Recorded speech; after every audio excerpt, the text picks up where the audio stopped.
Hey everyone, welcome to Modern Thinking.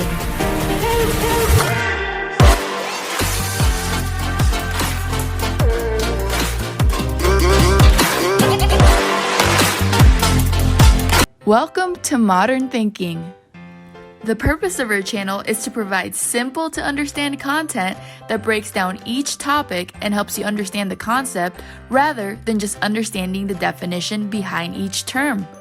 Challenge yourself, encourage yourself to grow, and you will see your limitless potential.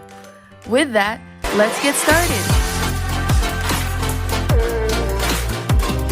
Today's topic is how to save to buy your first home.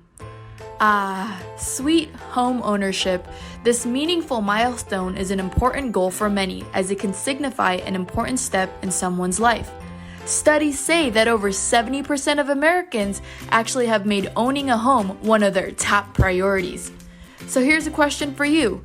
At this financial state in your life, can you afford this American dream? Let's go through a couple of must-haves in order for you to get to work towards this goal. The first thing you have to look at before you even consider the possibility of buying a home is to pay down any high-interest debt that you've acquired. The reason behind this is because housing will generally be the biggest bill you have on a monthly basis, and a good rule of thumb is to never let your place of residence exceed a third of your monthly income. Let's say, for example, you make $3,000 a month, then that means your home should not exceed $1,000 a month in rent or mortgage, and it's also recommended that you try to factor utilities into that as well. Be creative, get a roommate or something. If you are married and you have two sources of income generating a combined $6,000 a month, then try to get it down to 25% to include utilities. It may seem like a tight budget, and if you have other high interest debts, this will add a lot of financial stress to your everyday life. So, pay down those high interest debts first. Next, once you have those high interest debts settled and paid off, it's time to start practicing budgeting. Take a piece of paper and on the very top, place your take-home monthly income amount. Next, place a line down the center to divide it in half, and on the left side, put variable bills. And put how much that item costs per month. This will include expenses that vary, such as groceries, gas, entertainment, etc. On the right side, put fixed bills. For utilities, you know on average how much you use, so put the highest average on there. This column will also include your cell phone bill, internet bill, rent, basically any other expenses where the amount charged is always the same. It's good to have a visual of just how much money is coming in each month versus how much of that you're actually using up. Let's say that out of $3,000 a month, the total of your variable and fixed bills combined comes up to $2,500. That means you only have $500 left each month for emergencies and other expenses. If you have a $400 grocery bill, for example, try to reduce it to $350. It's not a lot, but if you can start cutting back a few dollars here and there on your bills across the board, then you'd be surprised to see just how much you will actually be able to save each month. Frugality is key when it comes to saving for a home. With whatever money you have left each month, start learning how to pay yourself first.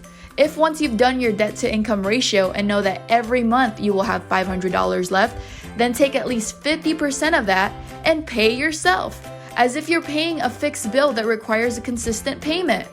Once you start cutting back expenses and start having more than $500 a month, continue to apply the concept of taking 50% of that number and paying yourself regardless. This will take some getting used to, but once you develop this habit, it will only help you reach that home ownership milestone faster. Now, once you have a good hold on your budget, then you can start seeing just how much of a home you can afford. Meaning, do some research and find what the average monthly mortgage would be in the area that you want. If you cannot comfortably afford that on your current budget, then either you need to make more money or you are still not yet ready. Even if you qualify for a bank loan, what they say you can afford may be significantly different from what you can actually realistically handle. When calculating how much house you can afford, be sure to include everything. Include property taxes, insurance, and even HOA fees if applicable. How much does it come to every month? Can you handle that payment comfortably and then still have excess at the end of the month? Those are just a few questions that you must ask yourself. Home buying can be a lengthy and costly process, so even before you try buying a home, make sure you have the money saved up to pay for everything. Factor in closing costs, inspections, earnest money deposit if applicable, and of course, the down payment. Down payments can range between 3 to up to even 20% the price of the home, so be realistic. It's okay to dream big, but you have to put in the work to get there.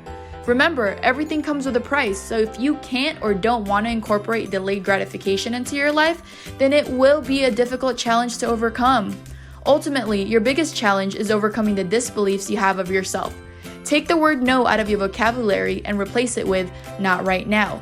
Take the phrase I can't and replace it with I will. Motivate yourself to reach your goals. You can do it, and it will all fall in place sooner rather than later. Even the word impossible has the word possible in it. So believe in the impossible and make it possible. Thanks for watching, everyone. Be sure to leave a comment, like, and subscribe to the channel and start your journey to financial freedom today.